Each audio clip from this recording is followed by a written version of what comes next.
कुक्षी से कांग्रेस के विधायक सुरेंद्र उर्फ हनी बघेल और उनके परिवार पर एफआईआर दर्ज की गई। विधायक के छोटे भाई की पत्नी काम्या सिंह बघेल ने कई गंभीर आरोप लगाए हैं। दहेज में स्कॉर्पियो कार मांगने, प्रताड़ित करने और असल जानकारी छिपाकर शादी करने के गंभीर आरोप हैं।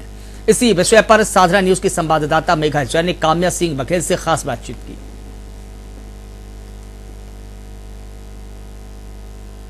जो आरोप आपने लगाए हैं वो क्या आरोप हैं और कैसे देख रही हैं? मैम, मेरी जब से शादी हुई है 2018 में शादी हुई, तब से लगातार कभी गाड़ी के लिए, कभी गोल्ड के लिए इन लोगों ने हमेशा अपनी डिमांड कभी ख़त्म ही नहीं करी। पति आपको प्रताड़ित करते थे, मारते थे, पीटते थे? वो जब से शादी हुई है तब से लगातार उनका मारना पीटना वो बहुत ज़्यादा एडिक्टेड है। इससे आप बात करती तो पति का क्या कहना है इन सब विषय पर?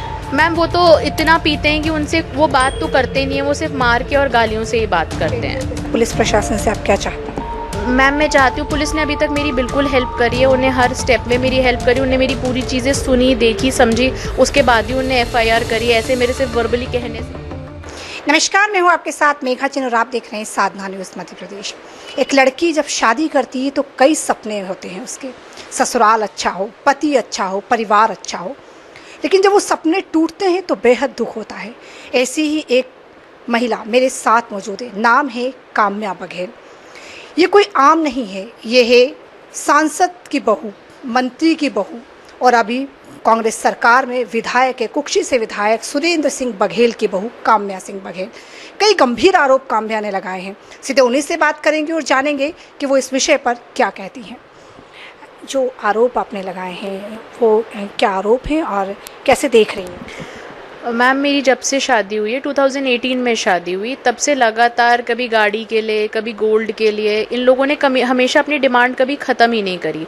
और अब तो उन लोगों ने इतनी हद कर दी कि फरवरी से मेरे हस्बैंड को यहाँ से गायब करने के बाद उसके बाद मेरे बच्चों की फ़ीस भरना, इंस्टॉलमेंट भरना, मतलब जिस तरीके से जिस लेवल पर मुझे परेशान करते। और हर चीज़ के लिए मेरे जो जेठ हैं सुरेंद्र सिंह हनी बघेल जी, उनके पास मैं बार बार गई हूँ हेल्प के लिए, पर जब उनने मुझे कहीं से हेल्प नहीं दी, मेरे रिश्तेदारों से मुझे ब्लॉक करवा दिया, मेरी पूरी फैमिली से मुझे ब्लॉक करवा दिया, ससुराल वालों से, तब मुझे मीडिया और पुलिस का सहारा लेना पड़ा। पति आपको प्रताड़ित करते थे, मारते थे, पीटते थे, आपने उसको लेकर के भी कई गंभीर आरोप लगाए?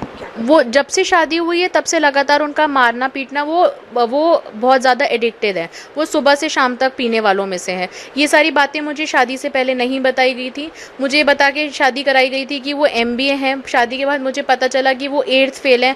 और इन सब चीज़ों के लिए जब भी मैं मेरे ससुराल वालों से बोलती हूँ तो वो बोलते हैं इतने कम दहेज में इतना ही मिलता है, अगर हमारा लड़का इतना वो होता तो तुम्हारे घर आते क्या, कि मिडिल क्लास में क्यों शादी करते। पर शादी इसलिए हुई थी क्योंकि उनकी बहन ऑलरेडी मेरे घर में ब्याही है। जो मेरी नंद है वो मेरी चाची भी हैं। तो उस रिश्ते से जो सुरेंद्र सिंह हनी बघेल है वो मेरे पापा को लगातार प्रेशराइज करते, वही रिश्ता लेकर आए थे और बार बार बोलते थे कि आप शादी कर दीजिए, आप शादी कर दीजिए, कोई प्रॉब्लम नहीं है, हम लोग हैं, अपना पहले से रिश्ता जोड़ा हुआ है तो कोई दिक्कत नहीं होगी। तब जाके शादी हुई है। आपको प्रेशर भी किया जाता है कि बेटा नहीं है, इस तरीके की तमाम बातें वो करते हैं? क्या हुआ कि जब शादी हो गई 1 साल बाद मुझे बोला कि क्योंकि मेरे हस्बैंड सुधर नहीं रहे थे, उनकी आदतें सुधर नहीं रही थी, तो मुझसे कहा गया कि क्या बच्चे हो जाते हैं ना तो आदमी सुधर जाते हैं। फिर जब 6 महीने के बाद बच्चे नहीं हुए तो टेस्ट कराए गए, तब पता चला कि मेरे हस्बैंड के साथ प्रॉब्लम है, फिजिकली उनके साथ इश्यूज़ हैं। तो टेस्ट कराने के बाद मुझे बोला गया अब इंदौर में नहीं रहना, क्योंकि उस समय सरकार आई हुई थी, आप भोपाल आओ, भोपाल में ट्रीटमेंट कराएंगे, इंदौर में सब जानते हैं, ये बात खुलनी नहीं चाहिए। तो बंसल हॉस्पिटल में मेरा ट्रीटमेंट करवाया गया IVF का। IVF के बाद मेरी 2 जुड़वा बेटियां हुई। मैम, जब तब IVF चल रहा था ट्रीटमेंट, इन लोगों ने पूरा खर्चा उठाया और जैसे ही 2 बेटियां हुई हॉस्पिटल से चले गए। अब मुझसे कहते हैं सिलेक्टिव इंसेमिनेशन करवा लो, उससे बेटा हो जाएगा। हर इंसान को चाहिए होता है। देखो, मेरी नंद का भी एक बेटा है और मेरे जेठ का भी एक बेटा है, तो बोलते देखो सबके पास है, तुम्हारा नहीं है, तो अगर वो डिमांड करता है तो गलत क्या है। सास बोलती है होना तो ज़रूरी होता है, लड़का नहीं होगा तो किस काम का। हस्बैंड को भी ये बातें बोल जाती, इन चीज़ों को लेके भी लगातार मारपीट होती। जेठ से शिकायत करती हो तो वो बोलते हैं हाँ तो उसमें गलत क्या है यार, हर इंसान को चाहिए होता है एक बेटा, तो आपको करना चाहिए। और जब पति से आप बात करती तो पति का क्या कहना है इन सब विषय पर? मैम, वो तो इतना पीते हैं कि उनसे वो बात तो करते नहीं है, वो सिर्फ मार के और गालियों से ही बात करते हैं। उनका बेटियां उनसे इतना डरती हैं मैम कि उनको देख के वो छुप जाती हैं। वो बच्चियों के साथ भी मेरे साथ वो लगातार मारपीट करते, तो बच्चियां तो इस घर में ही रहती है ना, तो वो देखती हैं। वो बाउंसर लेकर आ रहे हैं, वो रोडों पे गाड़ियों के बीच में फंसा कर, मैम मेरे पास वीडियोज़ है, मैं आपको सब दूंगी, सारी वीडियोस करके बेसबॉल का बैट घुमा रहे। तो 4 साल के बच्चे कैसे बाप से कनेक्टेड रहेंगे? वो तो डरेंगे ही ना उनसे, वो बहुत डरती हैं उनसे। आप जब, चूंकि वो तो मंत्री भी रहे हैं कांग्रेस सरकार में और अभी विधायक भी हैं, जब आप उनके पास जाती थी तो क्या वो भी गाली गलौज से बात करते थे? मैम आज तक उनने मेरा नाम लेके तो बात ही नहीं करी, वो सिर्फ गाली गलौज करके ही बात करते हैं। और हमेशा जब भी वो बुलाते हैं तो अपने सरकारी बंगले पे बुलाते हैं।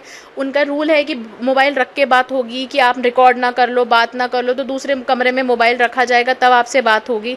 और हमेशा सिर्फ और सिर्फ गाली बक के बात करना, नाम से तो वो बात करना ही नहीं जानते। अभी आपके पति गायब भी हैं, फरवरी से वो गायब हो गए थे, क्या अभी तक उनका कुछ पता फरवरी में वो गायब हुए थे। पर जब मैं इनसे बार बार रिक्वेस्ट कर रही थी कि आप, क्योंकि मेरे जेठ हमेशा बोलते हैं कि वो ढूंढ ले अपने पति को और उससे खर्चा पानी लेना, ये उसके बच्चे मेरे नहीं है, वो पालेगा। तो जब मैंने लगातार उन्हें बताया, पूछ रही थी कि कहाँ है, वो नहीं बता रहे थे, तो फिर मैंने गुम इंसान की कंप्लेन रातीबड़ थाने में करी। कंप्लेन हो जाए, जब एफआईआर जिस दिन हो गई तो उसके दूसरे दिन उनने उनको पेश करा, और पेश करने के बाद वो यहाँ पर पेश हुए थे और उनसे पूछा गया कि आप कहाँ रहना चाहते हैं। तो उनके साथ में जो भी उनके वकील और मेरी सिस्टर इन लॉ आई हुई थी, मदर इन लॉ आई थी थाने में, तो उनने बोला कि नहीं, हम तो उसको लेके वापस ही जाएंगे। तो वो वापस उनके साथ चले गए थे। पुलिस प्रशासन ने क्या आपकी पूरी मदद करी और अभी पुलिस प्रशासन से आप क्या चाहते हैं? मैम मैं चाहती हूँ, पुलिस ने अभी तक मेरी बिल्कुल हेल्प करी है, उन्हें हर स्टेप में मेरी हेल्प करी, उन्हें मेरी पूरी चीज़ें सुनी, देखी, समझी, उसके बाद ही उन्हें एफआईआर करी। ऐसे मेरे सिर्फ वर्बली कहने से नहीं, मैंने हर चीज़ का उन्हें प्रूफ दिया है और उनने मेरी हेल्प करी है। जैसा कि आपने बताया कि आपको नोटिस भी भेजे जा रहे हैं लगातार, तो इस पे कैसा एक्शन? नोटिस वो मुझे ये भेज रहे हैं कि वो मुझे और मेरे परिवार को SC/ST एक्ट में फंसाएंगे। वो मुझे बार बार बोलते हैं कि तुम्हारे बाप को ज़िंदगी भर में जेल में सड़वा दूंगा, तुम्हारे भाई की नौकरी छुड़वा दूंगा और तुम लोगों को इस एक्ट में फंसवा दूंगा। मुझे, अगर मुझसे पंगा लोगे, ये सब मीडिया में मत आओ, मीडिया में आओगी तो मैं ये सब स्टेप तुम्हारे साथ लूँगा। मेरे को नोटिस भी उनने भेजे हैं, नोटिस में उनने लिखा है ये सारी चीज़ें। ये किस तरीके का नोटिस है? ये जो नोटिस है इसमें इन्हें लिखा हुआ है कि ये मेरी मदर इन लॉ के तरफ से उनने भिजवाया है मुझे। हाँ, यही वाला है। ये नोटिस उनने भिजवाया है, ये मेरी सास की तरफ से उनने नोटिस भिजवाया है, जिसमें उनने लिखा है कि वो एक बहुत रेप्यूटेटेड फैमिली से बिलोंग करती है और मैंने जो भी उन पे आरोप लगाए वो सब गलत है। तो वो मुझे फोर्स कर रही हैं कि मैं सारी की सारी वीडियोस डिलीट करूं, जो भी मारपीट की और सब चीज़ें हैं, और वरना वो मुझ पे 10 करोड़ का मानहानि का दावा ठोकती हैं। और उस पैसे से वो धार क्षेत्र की जो बच्चियां हैं उनको पढ़ाएंगी। वो अपने खुद के घर की बच्चियों को नहीं पढ़ा रही, जिसको वो बोलती हैं वो सरकारी स्कूल में पढ़ाएंगी। वो धार क्षेत्र के बच्चों को पढ़ाने की इस में बात कर रहे हैं कि वो लोग धार के बच्चों को, उस 10 करोड़ से धार के बच्चों को और बच्चियों को पढ़ाएंगी। वो ये नोटिस है और इसमें क्लियरली लिखा है कि वो मेरे घर वालों को SC/ST एक्ट में फंसाएंगे, मेरी बहन, जीजू को, मेरे भाई को, भाभी को। मेरी बहन, भाई की तो अभी शादी हुई है, भाभी अभी 4 महीने घर में आई हुई है, उसका भी नाम लिखा हुआ है। सबको ये उस एक्ट में फंसाएंगे और FIR करेंगे मेरी। अब आप क्या चाहती हैं? आपका उन्हें डिवोर्स नोटिस भी भेजा है, FIR के बाद उनने डिवोर्स नोटिस भेजा है मुझे। इस डिवोर्स नोटिस में लिखा है कि वो म्यूचुअली डिवोर्स लेने का उनने मुझे वो करा है कि मैं म्यूचुअली उनसे डिवोर्स ले लूं, बच्चों की कस्टडी उनको चाहिए, ये उनने लिखा हुआ है। बच्चों की कस्टडी वो चाहती हैं और आज तक चली जाए घर से, मैं घर से चली जाऊँ। वो तो मुझे थाने में भी बोल के गए थे, जब वो रातीबड़ थाने में आए थे तो सर ने पूछा था कि आप क्या चाहती हैं, तो उन्होंने कहा था कि हम ये चाहते हैं कि ये अपने बच्चे ले और चली जाए। और मेरी सास, मेरी जिठानी, मेरी नंद, आज तक उनने कभी मेरे बच्चे नहीं संभाले। मेरे जो हस्बैंड है वो सुबह से शाम तक ड्रिंक करते हैं, तो ऐसे इंसान को कस्टडी चाहिए। और आज तक जिनने अपने बच्चों के बारे में सोचा नहीं, वो अब सिर्फ क्योंकि उन्हें पता है कि बच्चे मेरी कमज़ोरी है तो वो कस्टडी की बात कर रहे हैं। अब आप क्या चाहती हैं इस पूरे मामले पे? अब आपका क्या कहना है? मैं चाहती हूँ कि उनने जो मेरे साथ किया है, मेरी और मेरी बच्चियों की ज़िंदगी ख़राब करी है, वो एक पब्लिक फिगर होने के बाद इस तरीके से कर रहे हैं, तो मेरे को, जो मेरे लिए मेरा राइट है, मेरे बच्चों का राइट है, वो मुझे मिलना चाहिए। तो आपने सुना कि काम्या सिंह बघेल मेरे साथ मौजूद थी, वो खुद ये बात कह रही कि किस तरीके से पति मारपीट करते थे, किस तरीके से उनके ऊपर दहेज को लेकर के भी उन्होंने बड़ी बात कही कि कभी स्कॉर्पियो मांगते थे तो कभी अलग अलग गाड़ियों की डिमांड करते थे।